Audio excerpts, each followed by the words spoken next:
Hi everyone, I'm Ben Gonzalez and this is TDI. So it's National Fire Prevention Week and we wanted to give you some tips to help avoid having to make an insurance claim for a fire or worse, an injury. And joining us today is Kelly Ransdell from the National Fire Protection Association. And Kelly, you spent some time in the insurance world, correct? That's right, I did. Well, a lot of us are spending more time at home these days and also more time in the kitchen. What's important to remember about kitchens and fires?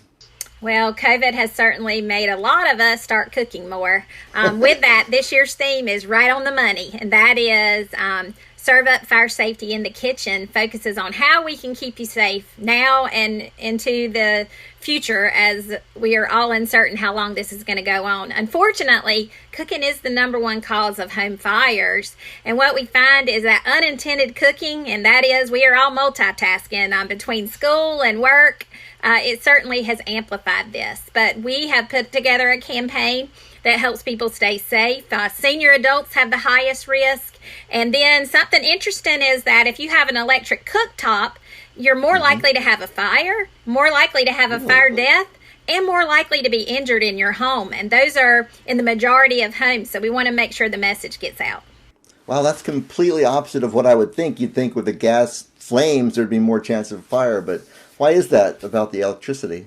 Well, it is that people, when you have a gas cooktop, you can see the fire, and so you may be more attentive to it, but actually a coil cooktop will stay hotter longer, and so a lot of times people underestimate that it can get hot enough for your food to scorch and cause a fire. Gotcha. Well, another thing we were talking about is that there doesn't actually have to be a fire for somebody to get hurt or burned. Tell us a little bit about that. Well, hot liquids and steam are certainly one of the concerns you have anytime you use a cooktop, an oven, or even a microwave. And so we want to make sure people are turning their pot handles in so you don't bump them and knock them off of your stove.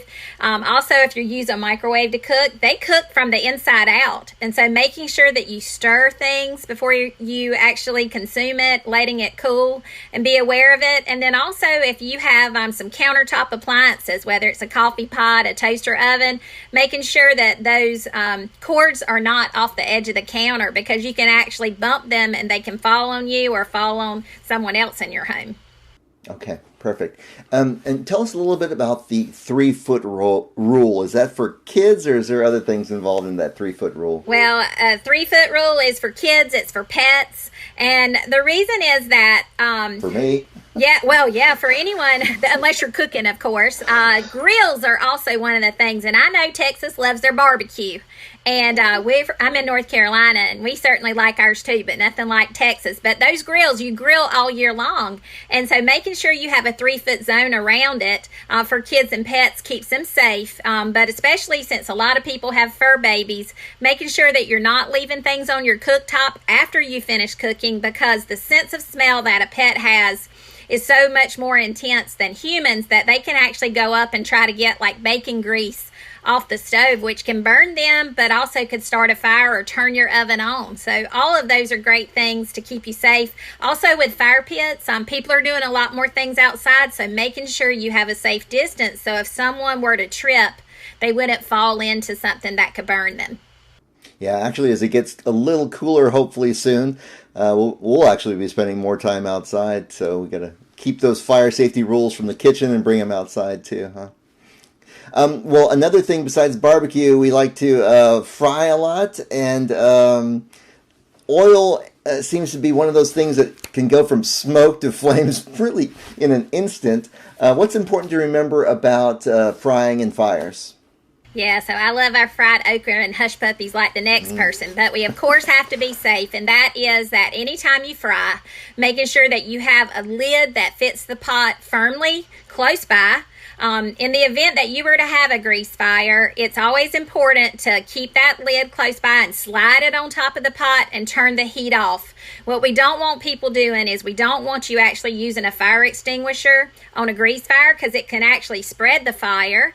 We also don't want you to pick it up because if you pick the pan up, it can actually spill on you. If you put water on it, it can amplify the fire. And so making sure that you just turn it off. Now, one question we sometimes get is, what if I have a fire from the same thing in my microwave or inside my oven? What we want you to do is actually leave the door closed.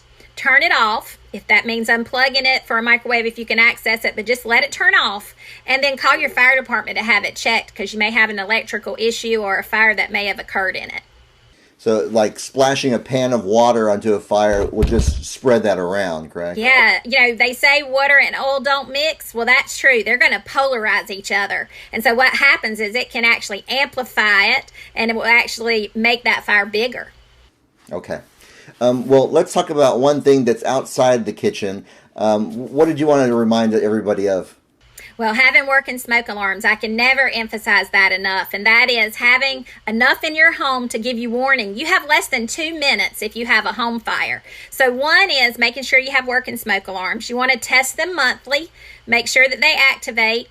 If you have 9-volt battery or traditional smoke alarms, you want to change those batteries at least once a year. So pick a special day and do that. So at least once a year. And if you have long life alarms, they last about 10 years. But any smoke alarm is going to last only 10 years from either the date they're manufactured or the date that they're installed. So if you have a vintage smoke alarm, in spite of the fact that you can test it and hear it, it may actually not work in a fire. The sensing technology will be compromised. So replace those smoke alarms at the 10-year mark to give you protection. Yeah, after we had our conversation, I had some that were hardwired in the home, and I've had to buy some battery backups because, they've been in there since the 80s probably. And yeah, we tested them and they made noise, but I want to have the newer technology. Absolutely. Well, thank you for making a difference to your family. That's what it's all about, keeping our families safe. Thank you for your help. If people want to learn more about fire prevention, fire safety, where should they go, Kelly? So they can go to firepreventionweek.org. It's a free website. It has consumer information, and it's a great way with people doing virtual school. It's a great way to get activities for kids all the way to senior adults for information on how to keep them safe. Excellent. Well, thanks for spending some time today. If you have questions about your insurance, maybe you've had a fire or you want to know more about home or renter's insurance, you can check our website. It's tdi.texas.gov.